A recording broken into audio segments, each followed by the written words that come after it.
بعد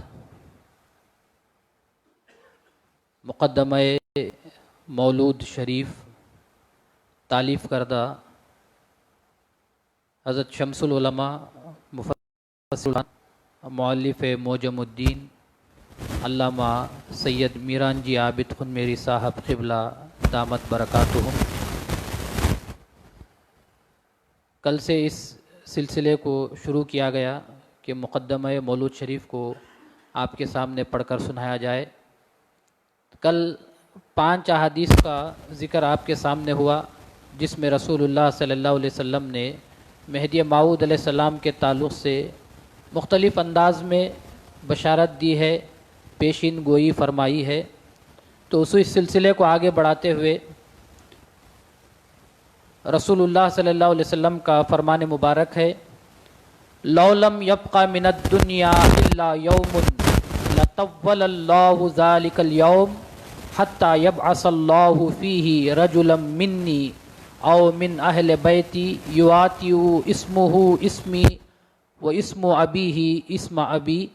ابو داؤد کی روایت ہے کہ رسول اللہ صلی اللہ علیہ وسلم نے فرمایا کہ اگر دنیا کے ختم ہونے میں ایک دن بھی باقی رہے گا تو اللہ اس دن کو اتنا لمبا کرے گا کہ یہاں تک کہ میری آل میں سے یا مجھ سے ایک آدمی کو خدا بھیجے گا، اس کا نام میرے نام کے مطابق ہوگا اور اس کے باپ کا نام میرے باپ کے نام کی طرح ہوگا۔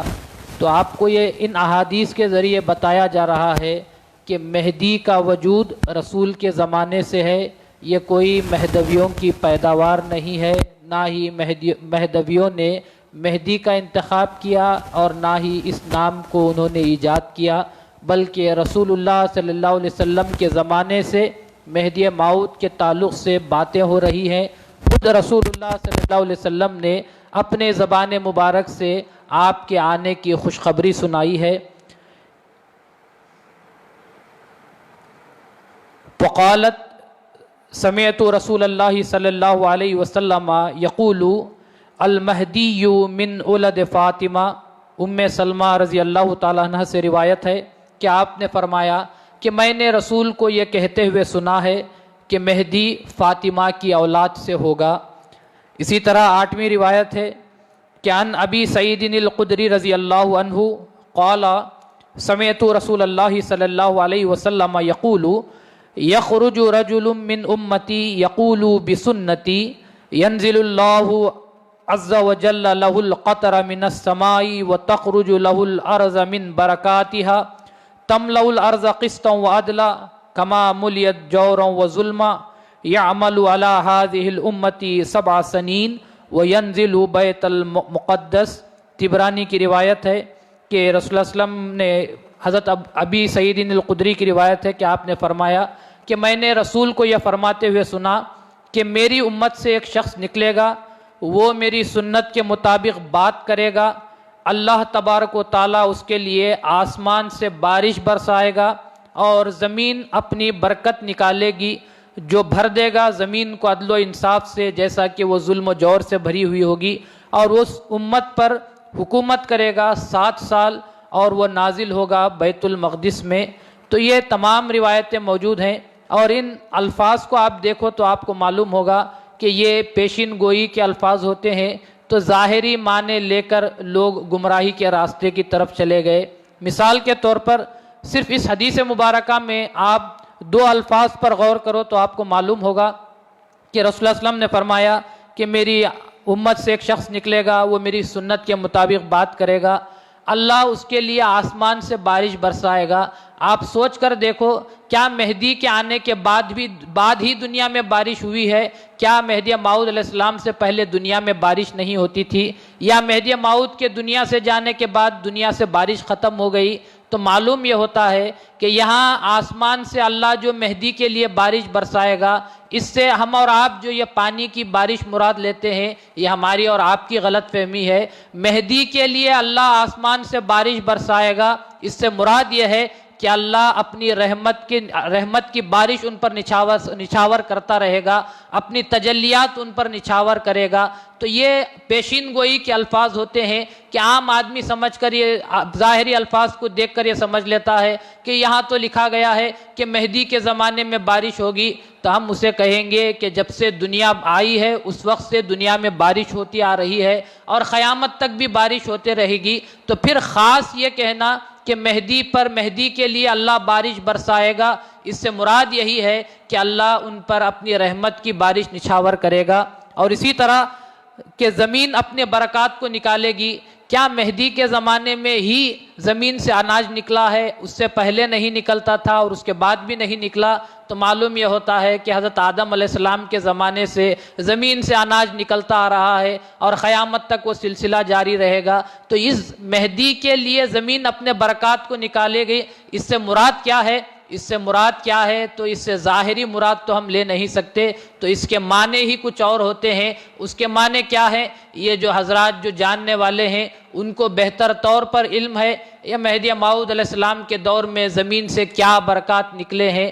تو اسی لیے کہا جاتا ہے کہ جو پیشین گوئی کے الفاظ ہوتے ہیں ظاہری معنی کو لے کر انسان گمراہی کی طرف چلا جاتا ہے، یعنی آپ کو چاہیے کہ اس کی حقیقت جاننے کی کوشش کریں۔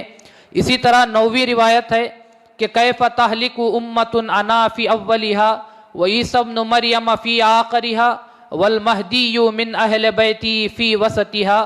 بعض روایتوں میں فی وسطھا کے بعد وبینہما فیج اعوج لیسوا منی ولا انا منہم، یعنی کس طرح میری امت ہلاک ہو سکتی ہے جبکہ میں اس کے پہلے حصے میں ہوں اور عیسیٰ علیہ السلام اس کے آخری حصے میں ہیں، اور مہدی جو میری آل سے ہوگا اس کے درمیان میں ہے۔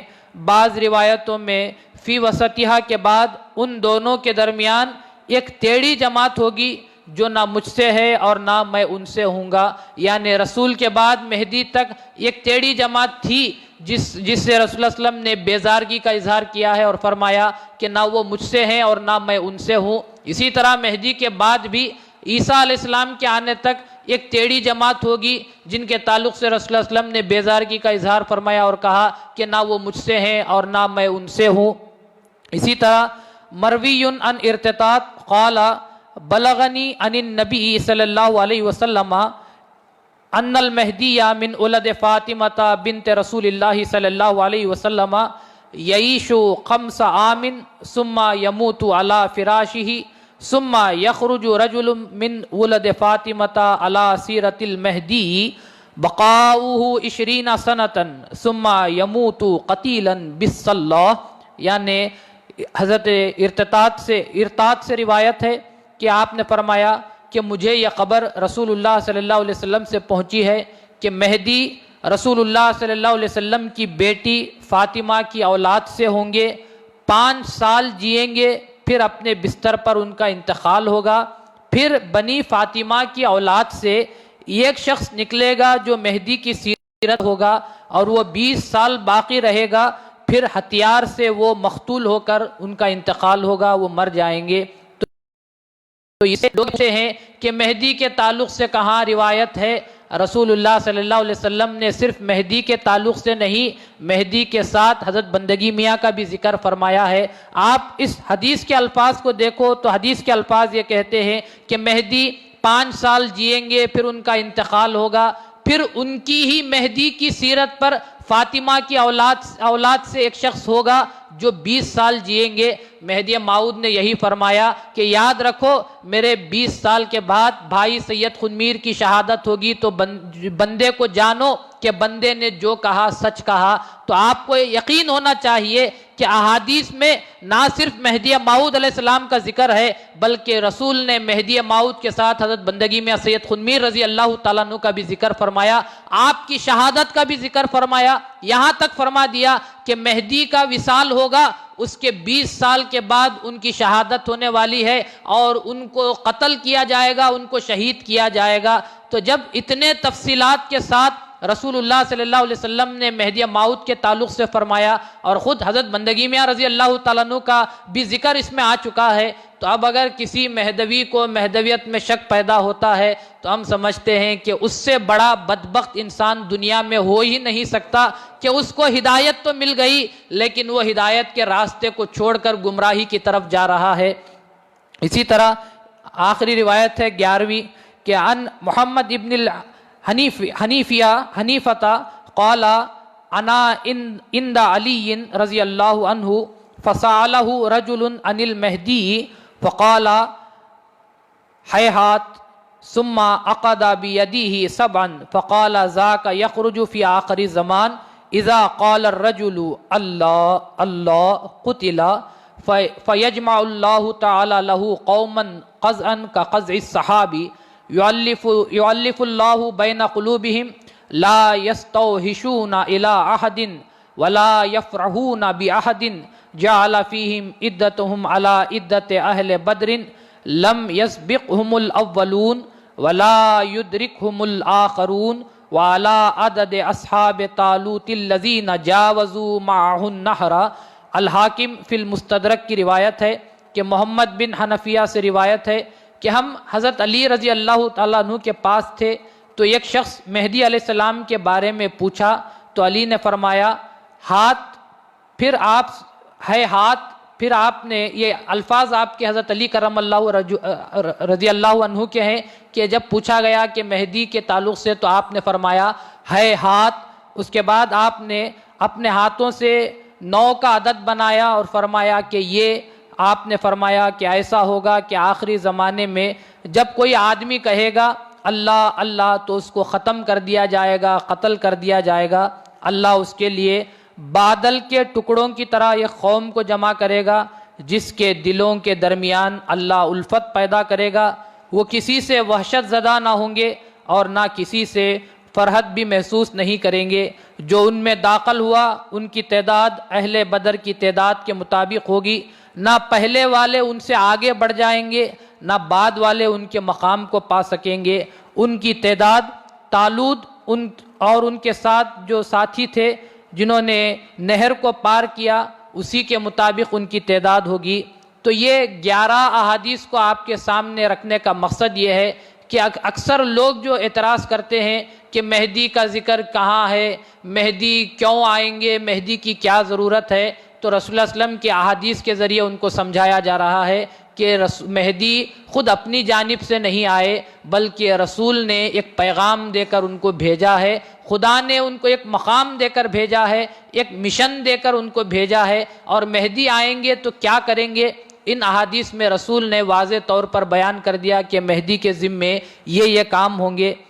حضرت امام مہدی موعود کی بعثت کے بارے میں جو احادیث بطور پیشین گوئیوں کے آن حضرت صلی اللہ علیہ وسلم سے مروی ہیں ان کی تعداد بعض تو 800 سے 900 تک بیان کرتے ہیں، لیکن 300 احادیث پر سب کا اتفاق ہے۔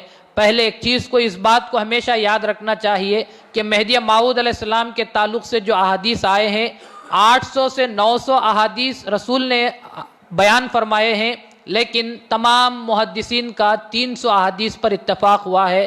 ویسے تو مہدی کے تعلق سے 800 سے 900 احادیث موجود ہیں۔ ان مندرجہ بالا احادیث کا تعلق چونکہ آئندہ زمانے میں جلوہ گر ہونے والی شخصیت سے ہے، اس لیے وہی زبان اور وہی طریقہ بیان اختیار کیا جا رہا ہے جو کہ عموماً اخبار مغیبہ اور پیشین گوئیوں کے لیے مخصوص ہوتا ہے۔ اس لیے ان احادیث کے معنی سمجھنے کے لیے اس نکتے کو یاد رکھنا ضروری ہے۔ حالانکہ اگر ان احادیث کا جو امام مہدی موعود علیہ السلام سے مروی ہیں ان روایتوں سے مقابلہ کیا جائے جو اللہ کے دیگر خلیفوں اور فرستادوں کے متعلق وارد ہوئے ہیں تو یہ حقیقت بے نقاب ہوگی کہ امام مہدی موعود کے بارے میں جو شرائط، علامات اور صفات وغیرہ احادیث میں بیان کیے گئے ہیں وہ زیادہ مبہم نہیں بلکہ مجمل ہیں۔ ایک انسان کی تشخیص کے لیے ذہن انسانی کو جن جن چیزوں کی ضرورت ہوتی ہے احادیث میں ان تمام پہلوؤں پر روشنی ڈالی گئی ہے۔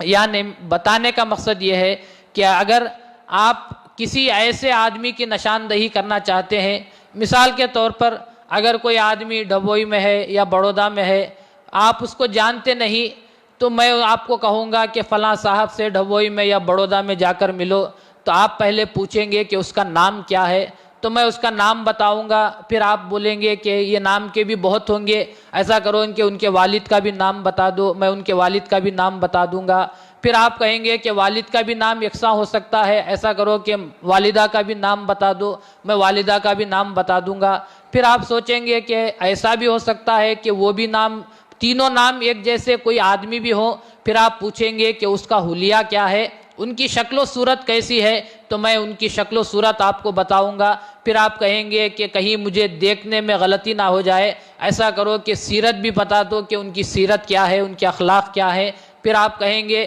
آخر میں آپ کہیں گے کہ وہ کام کیا کرتے ہیں یہ تو بتا دو۔ تو ایک آدمی کو پہچاننے کے لیے جتنے چیزوں کی ضرورت تھی، رسول نے اپنے احادیث میں مہدی کے تعلق سے تمام چیزوں کا ذکر فرمایا، کہ نام بھی بتایا، والد کا نام بھی بتایا، ماں کا نام بھی بتایا، چہرہ کیسا ہوگا وہ بھی بتایا، سیرت کیا ہوگی وہ بھی بتائی، مہدی کام کیا کریں گے آ کر وہ بھی بتا دیا۔ تو جب یہ تمام چیزیں ایک آدمی کی تشخیص کے لیے، شناخت کے لیے جتنی چیزیں درکار تھی، رسول اللہ صلی اللہ علیہ وسلم نے احادیث میں ان تمام چیزوں کو بتا دیا، اور یہ جو بتایا ہے یہ مہدی موعود کا مقام بتانے کے لیے نہیں، امت کو ہدایت دینے کے لیے بتایا ہے کہ کہیں تم مہدی کا انکار کر کر گمراہی کی طرف نہ چلے جانا۔ میں نے کھول کھول کر مہدی کے تعلق سے بتا دیا کہ مہدی ایسے ہوں گے، مہدی ویسے ہوں گے۔ اگر اتنی چیزیں بتانے کے بعد بھی امت اگر رسول کے اشارے کو نہ سمجھے، تو میں کہتا ہوں کہ اس امتی کو امتی کہلانے کا حق ہی نہیں، کہ جو جس پیغمبر کو تم مانتے ہو، جب تم اس کے اشارے کو نہ سمجھ سکے تو تمہاری محبت کیسی اور تمہارا ایمان کیسا، کہ تم نے رسول نے جو اشارات دیے ہیں تم ان اشارات کو بھی تم سمجھ نہ سکے۔ تو مہدی موعود علیہ السلام کی محبت میں رسول نے ان تمام باتوں کو نہیں بتایا، امت کی محبت میں بتایا کہ مہدی آئیں گے تو تم کو چاہیے کہ ان تمام علامتوں کو دیکھو اور انکار کر کر کبھی گمراہی کے راستے کی طرف نہ جانا۔ تو رسول کو امت سے اتنی محبت تھی کہ ہر ہدایت سے قریب کرنے کے لیے رسول نے وہ ہر کام کیا جو آپ کام کر سکتے تھے، یہاں تک کہ مہدی کے تعلق سے اتنا تمام حلیہ آپ نے، جس طرح ایک مصور تصویر بناتا ہے اسی طرح رسول نے مہدی کی پوری تصویر کھینچ کر رکھ دی۔ اب بھی امت اگر ماننے سے انکار کرتی ہے تو ہمارا تو یہ ایمان ہے کہ جو امتی اپنے رسول کے پیغام کو نہ سمجھ سکی، وہ رسول کی بات پر کہاں عمل کر سکتی ہے،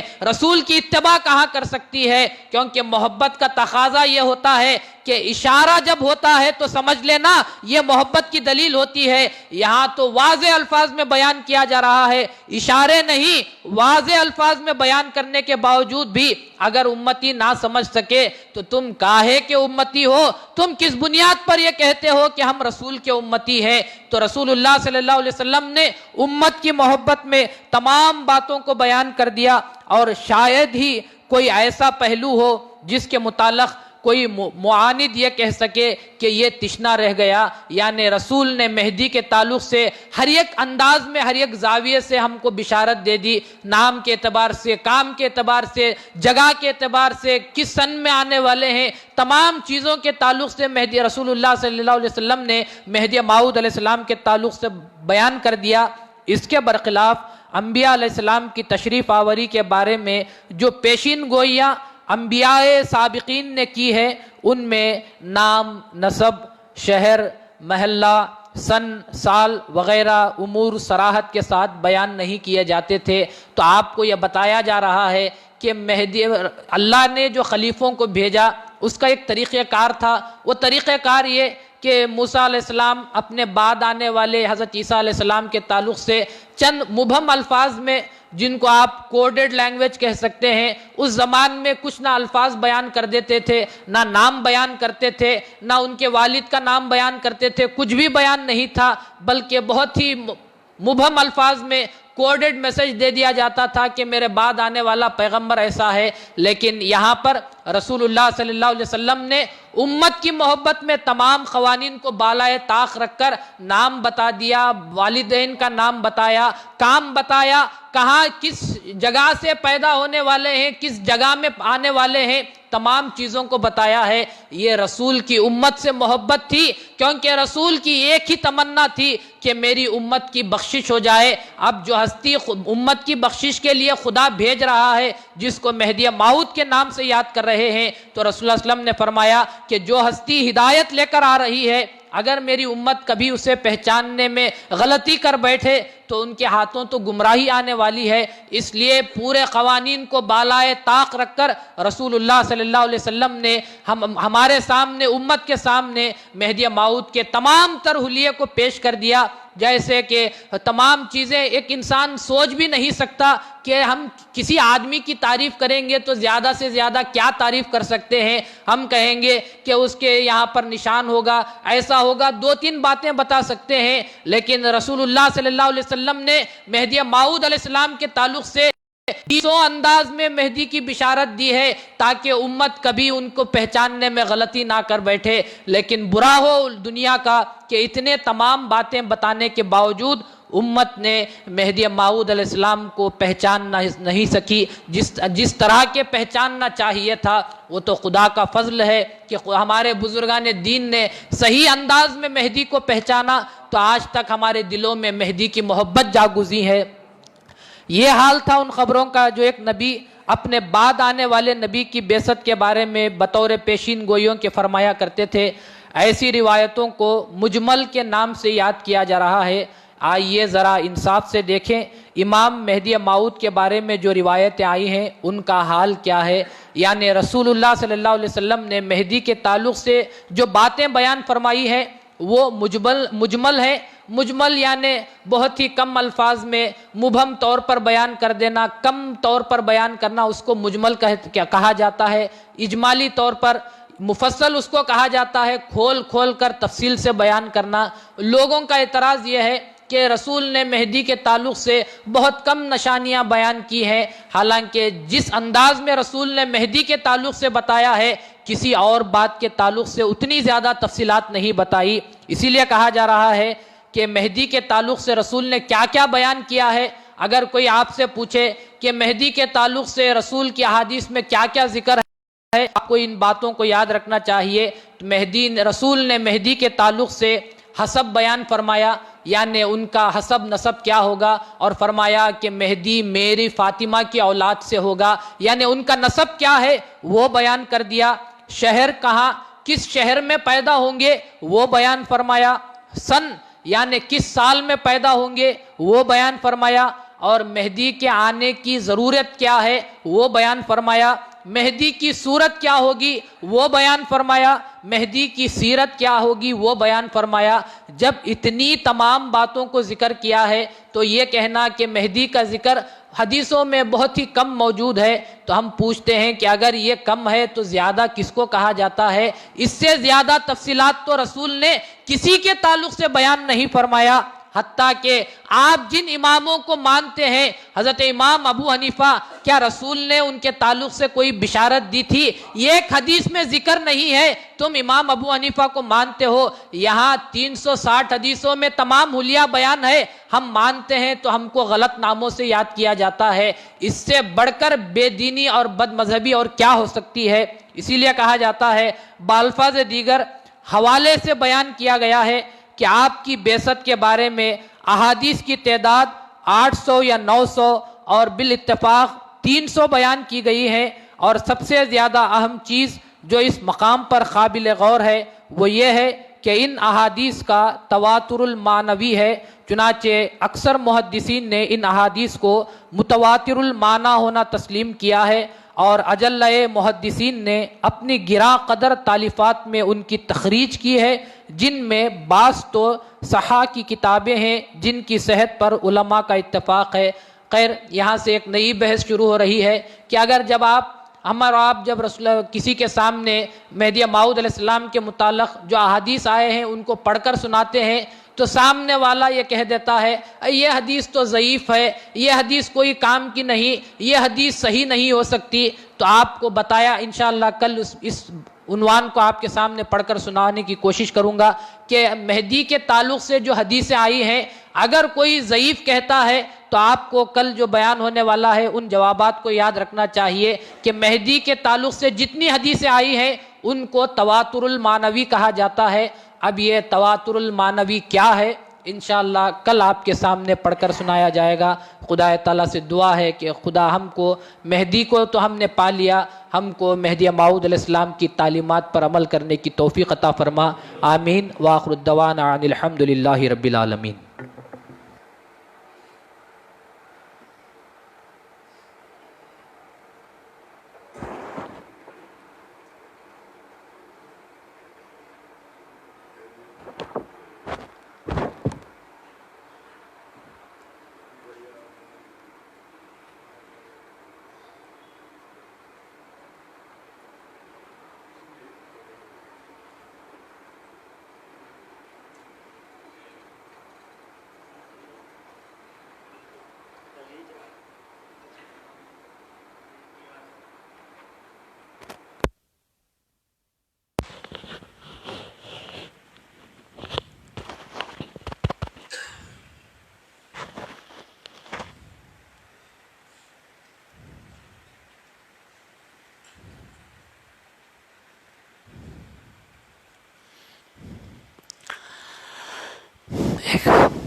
بسم اللہ الرحمن الرحیم۔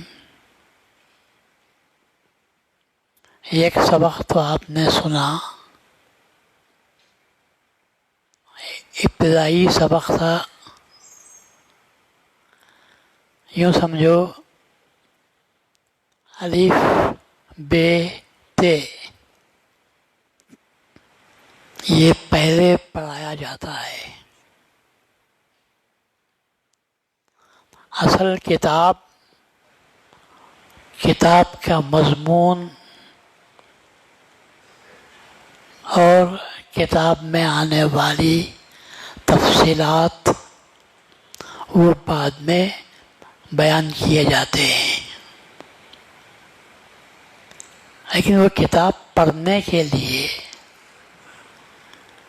چند مبادیات کی، ضروری باتوں کی معلومات کا ہونا بھی آپ کے لیے ضروری ہے۔ جب تک الف پہ نہیں پڑھیں گے اس وقت تک کتاب کو بھی آپ نہیں پڑھ سکتے۔ تو آج ابھی آپ نے چونکہ مہدی موعود کے تعلق سے کتاب کی تفصیلات شروع کرنے والے ہیں، اسی لیے آپ کو بیان کیا گیا مبادیات کے تعلق سے، اولین چیزوں کے تعلق سے، تاکہ آپ کو تعارف نصیب ہو جائے۔ تو پھر آپ اس کتاب کو بھی پڑھیں گے اور اس کتاب کے معنی اور اس کے مطلب کو، کتاب کس کے تعلق سے ہے اور وہ ہستی کیوں آنے والی ہے، اس کا آنا کیوں ضروری ہے، اس کا ماننا کیوں ضروری ہے، یہ بعد میں آپ کو معلوم ہوگا۔ جب تک آپ ابتدائی باتوں کو نہیں سمجھیں گے اس وقت تک آپ اس کے تعلق سے، اہمیت کے تعلق سے باتیں آپ کی سمجھ میں آنے والی نہیں ہیں۔ پہلے جسے انگریزی میں انٹروڈکشن کہتے ہیں، اس میں کیا ہوتا ہے، جو باتیں بعد میں بیان کرنے والے ہیں ان باتوں کا تعارف ان باتوں کے تعلق سے صحیح تعریف آپ کے سامنے رکھ دی جاتی ہے۔ جب آپ ان کو پڑھیں گے تو پھر آپ کے دیدے کھلیں گے، آنکھیں کھلیں گی، اور پھر آپ کو اتنا معلوم ہوگا کہ آئندہ یہ باتیں ہمارے سامنے آنے والی ہیں۔ آپ تو ایمان لا چکے ہیں حضور پر نور محمد مصطفیٰ صلی اللہ علیہ وسلم پر۔ رسول اللہ صلی اللہ علیہ وسلم نے اپنے عمل کے ذریعے بہت سی باتوں کو جن کا تعلق اسلام سے ہے، جن کا تعلق ایمان سے ہے، جن کا تعلق احسان سے ہے، یہ باتوں کو یاد رکھو۔ یہ باتیں دین کے لیے ضروری ہیں۔ اسلام، ایمان، احسان، اور یہ باتیں رسول اللہ صلی اللہ علیہ وسلم نے آپ بخاری شریف اٹھا کر دیکھیے، حدیث کی مشہور بڑی کتاب ہے۔ اس میں سب سے پہلی جو روایت آئی ہے وہ مشہور بھی ہے، پہلی روایت ہے بخاری کی۔ بخاری تو آپ جانتے ہیں،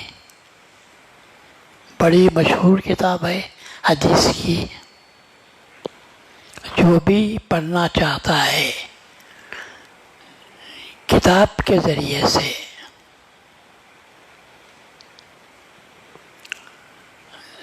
سننا اور ہے، پڑھنا اور ہے۔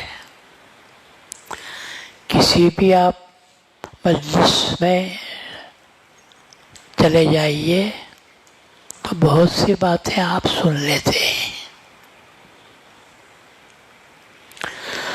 لیکن اگر آپ پڑھنا چاہتے ہیں، اس لیے کہ آدمی سنی ہوئی باتوں پر کم یقین کرتا ہے، پڑھی ہوئی باتوں پر زیادہ دھیان دیتا ہے اور پوچھتا ہے کہاں ہے، یہ کون سی کتاب میں ہے، یہ پوچھتے ہیں۔ اسی لیے میں کہہ رہا ہوں رسول اللہ صلی اللہ علیہ وسلم نے دین کی باتوں کو بیان فرمایا،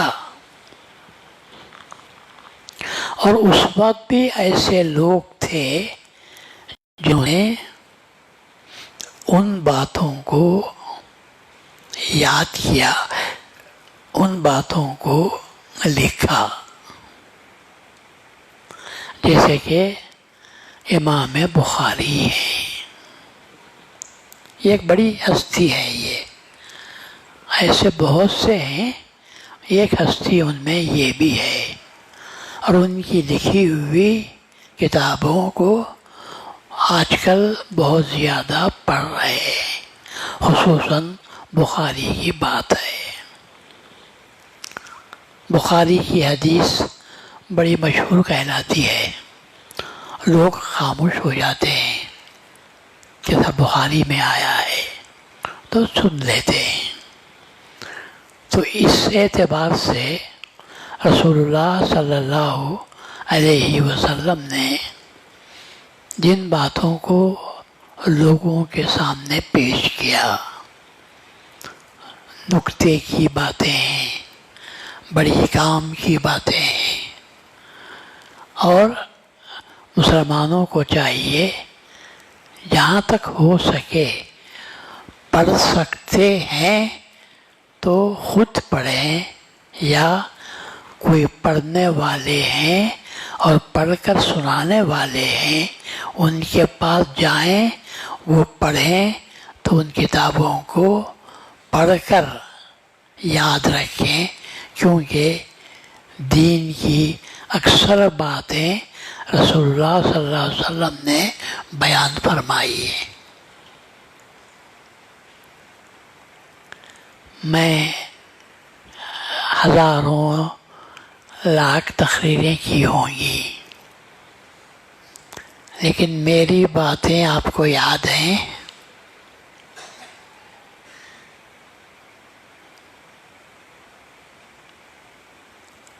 پھر دوبارہ کہوں گا تو آپ کہیں گے ہاں یاد آ رہا ہے، آپ نے یہ بات کہی، یوں بولیں گے۔ پھر میں پلٹ کر پوچھوں کیا بولا تھا، تو اس کا جواب کون دے گا؟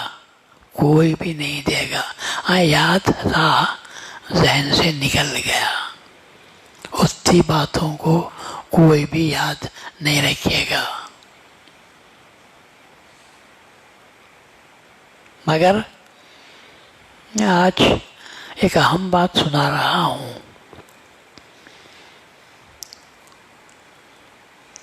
رسول اللہ صلی اللہ علیہ وسلم نے رسول اللہ صلی اللہ علیہ وسلم کی تشریف آوری ہی کس لیے ہوئی تھی؟ دین کی باتوں کا سبق سکھانے کے لیے، دین کی باتوں کو آپ تک پہنچانے کے لیے۔ اس زمانے میں نہ قلم تھا، نہ کتابت تھی، نہ سیاہی تھی۔ بولتے تھے اللہ نے دینے والوں کو روشنائی دی تھی، روشنائی دی تھی، یاد کر لیتے تھے، ایک مرتبہ سن لیتے تو اس کو یاد بھی کرتے تھے۔ ایسے بھی لوگ موجود تھے، تلاش کرتے تھے، جہاں کہیں ملتا اس کو یاد کرتے تھے۔ رسول اللہ صلی اللہ علیہ وسلم بھی اسی زمانے میں آئے تھے۔ اللہ تبارک و تعالیٰ نے رسول اللہ صلی اللہ علیہ وسلم کے ذریعے دین کی باتوں کو پھیلایا تھا، اور لوگ تلاش میں رہتے تھے، جستجو میں رہتے تھے۔ موقع مل جاتا، حضور کی صحبت نصیب ہو جاتی تو ان کو وہ باتیں معلوم ہو جاتی تھی، اور یاد کرنے والے، یاد رکھنے والے ان باتوں کو یاد بھی رکھتے تھے۔ پہلی حدیث جو بخاری شریف کی ہے، جو رسول اللہ صلی اللہ علیہ وسلم نے لوگوں کے سامنے بیان فرمائی ہے، اس میں چند باتیں ہیں جو آپ کے سامنے بیان کی ہے، صحابہ کرام کے سامنے بات کیے گئے تھے۔ اور آپ تو جانتے ہیں صحابہ کا زمانہ کیسا زمانہ تھا؟ کیا وہ زمانہ علم کا زمانہ تھا؟ لکھنے پڑھنے کا زمانہ تھا؟ آپ نہیں بول رہے ہیں، میں بولتا ہوں۔ آپ نہیں بول رہے ہیں، اللہ نے آپ کو امیین کے نام سے یاد کیا ہے۔ ان پڑھے ہوئے لوگوں میں اللہ کا رسول آیا ہے۔ امی کسے کہتے ہیں؟ اس شخص کو کہتے ہیں جسے لکھنا پڑھنا نہیں آتا۔ ہم سب کن کی اولاد سے ہیں؟ امیین کی اولاد سے، جن کو لکھنا پڑھنا نہیں آتا تھا۔ ان کے ہاتھوں میں اللہ تبارک و تعالیٰ نے قرآن شریف دیا ہے۔ یہ قرآن جو آج ہمارے ہاتھوں میں اب ہے، لیکن جس وقت نازل ہوا قرآن، اور جن کے ہاتھ پر نازل ہوا، جن کے دل پر نازل ہوا وہ کیا تھے؟ نبی امی. وہ خود رسول کیا تھے؟ نبی بھی تھے. اور کیسے نبی تھے؟ نبی امی، پڑھے لکھے نہیں تھے. کیا کوئی بتا سکتا ہے کہ رسول اللہ صلی اللہ علیہ وسلم کسی کے پاس جا کر زانو ادب تہ کر کر الف بے پڑھے ہیں؟ اس سے بڑا معجزہ قرآن اور رسول سے بڑھ کر اور کیا معجزہ ہو سکتا ہے کہ اندھی دنیا کو بینا بنانے کے لیے اللہ تعالیٰ نے رسول اللہ صلی اللہ علیہ وسلم کو بھیجا. ان پڑھ دنیا کو جو جانتے بھی نہیں، اللہ نے کس کے ذریعے سے آباد کیا؟ اس رسول کے ذریعے سے جسے لکھنا پڑھنا بھی نہیں آتا تھا. اس کے ذریعے سے بہت ہی تکلیف دہ بات ہے جو عام لوگوں کے پاس ہے. مہدی موعود کو تو اللہ تعالیٰ نے اسد العلماء بنا کر بھیجا. کیوں؟ اس وقت ضرورت ان کی تھی جو ان کو سمجھا سکتے تھے. پڑھے لکھے لوگ آ گئے تھے. سن 847 ہجری کی بات ہے. اس وقت میں سب لوگ پڑھے لکھے تھے. وہاں امیوں سے کام چلتا نہیں تھا. سمجھانے کی ضرورت تھی تو اللہ تعالیٰ نے ایسی ہستی کو بھیجا جسے دنیا، اس وقت کی دنیا، اسد العلماء کے نام سے یاد کرتی تھی. ان تمام عالموں کا شیر، یعنی کوئی عالم ٹک نہیں سکتا، وہ حالت تھی. ان کو اسد العلماء کے نام سے یاد کرتے ہیں. اور جس وقت رسول اللہ صلی اللہ علیہ وسلم اس دنیا میں تشریف لائے اور لوگوں کو اللہ تبارک و تعالیٰ کی باتوں کو سمجھانے، اللہ کی ذات کے بارے میں، اللہ کے صفات کے بارے میں سمجھانے کی آپ کوشش کیے، تو وہ زمانہ کیسا تھا؟ وہ زمانہ عالموں کا تو نہیں تھا. وہ زمانہ کیسا تھا؟ بے علموں کا زمانہ تھا.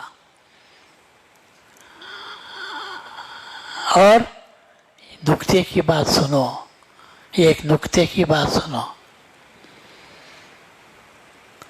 ان غیر عالموں میں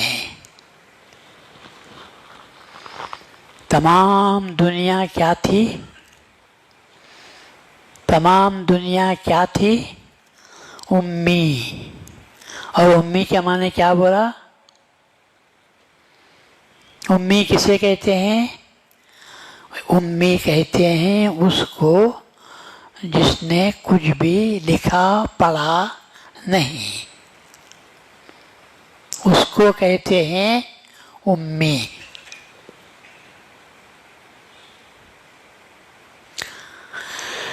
امیوں کے دور میں اللہ تبارک و تعالیٰ نے اللہ تبارک و تعالیٰ کی ذات یا کم سے کم اللہ کے صفات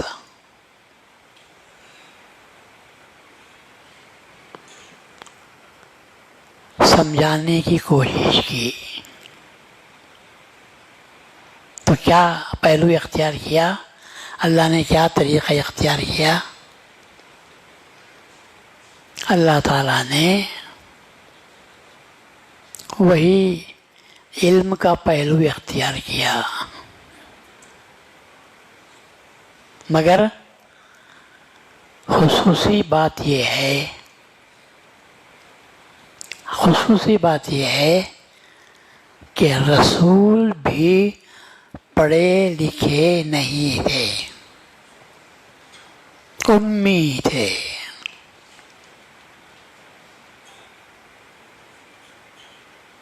لیکن خصوصی بات یہ تھی، اس امی کی خصوصیت یہ تھی کہ اس امی نے اللہ تبارک و تعالیٰ کے بارے میں، ملائکہ کے بارے میں، اللہ کی کتابوں کے بارے میں، اللہ کی طرف سے آنے والے رسولوں کے بارے میں، رسولوں کی زبان مبارک سے نکلنے والی حقیقتوں کے بارے میں کس نے سمجھایا؟ محمد الرسول اللہ صلی اللہ علیہ وسلم نے فرشتوں کے بارے میں، قیامت کے بارے میں، ایمان کے بارے میں کس نے سمجھایا؟ رسول اللہ صلی اللہ علیہ وسلم نے سمجھایا ان لوگوں کو جو جانتے بھی نہیں تھے، ان کے سامنے ان حقیقتوں کو کھول کھول کر بیان کیا۔ اللہ خود بیان کرتا ہے، تفصیل بیان کرتے ہیں کتابوں کے بارے میں، ایمان کے تعلق سے، اللہ کے تعلق سے، فرشتوں کے تعلق سے، اور اللہ تبارک و تعالیٰ پر ایمان لانے والوں کے تعلق سے کھول کھول کر سمجھانے والی ہستی بھی کون ہے؟ رسول اللہ صلی اللہ علیہ وسلم۔ اور رسول کیا ہیں؟ رسول یہ ہیں نہ کسی کے پاس گئے، نہ کسی سے علم حاصل کیا، نہ کسی کے پاس پڑھے، کچھ بھی نہیں ہے، مگر علم کا سمندر کس کے پاس ہے؟ رسول اللہ صلی اللہ علیہ وسلم کے پاس ہے، علم کا سمندر پاس ہے، مگر کچھ بھی کوئی کہہ ہی نہیں سکتا کہ میرے پاس آ کر پڑھے۔ وہ ہستی ہے رسول اللہ صلی اللہ علیہ وسلم کی۔ اور جب رسول اللہ صلی اللہ علیہ وسلم نے دنیا کے سامنے آنے کے بعد جب لوگوں کو سکھایا، ایک ایک بات سکھائی، ایک ایک بات سکھائی کہ کیا ہے دین، کیا ہے، اور آخر میں یہ بھی سکھایا، وہ بھی معلوم نہیں تھا کہ دنیا پیدا ہوئی بسی، یہ کیسا بسی، یہ بھی سکھایا۔ اب وہ تو ہم دیکھ رہے ہیں، لیکن جو دیکھتے نہیں تھے، رسول اللہ صلی اللہ علیہ وسلم نے کہا کیا ان چیزوں کو دیکھ کر مبہوت اور حیران ہو رہے ہو؟ ایک وقت وہ آنے والا ہے جبکہ یہ دنیا کی یہ کوئی چیز باقی نہ رہے گی، اسی کو قیامت کے نام سے یاد کرتے ہیں۔ قیامت کا نام بھی جانتے نہیں تھے، اسی دنیا کو دیکھ کر فریفتہ ہو گئے تھے اور یہ سمجھ رہے تھے ہاں یہ ہے، یہ ہے، وہ ہے، لیکن اللہ تبارک و تعالیٰ نے رسول اللہ صلی اللہ علیہ وسلم کے ذریعے اس کی بھی حقیقت بیان کر دی۔ کیا اس دنیا پر مرتے مٹتے جا رہے ہو؟ یہ مت سمجھو کہ یہ دنیا رہے گی، ایک وقت ایسا آنے والے ہے یہ دنیا باقی بھی نہیں رہے گی، یہ سب کے سب ختم ہو جائے گی۔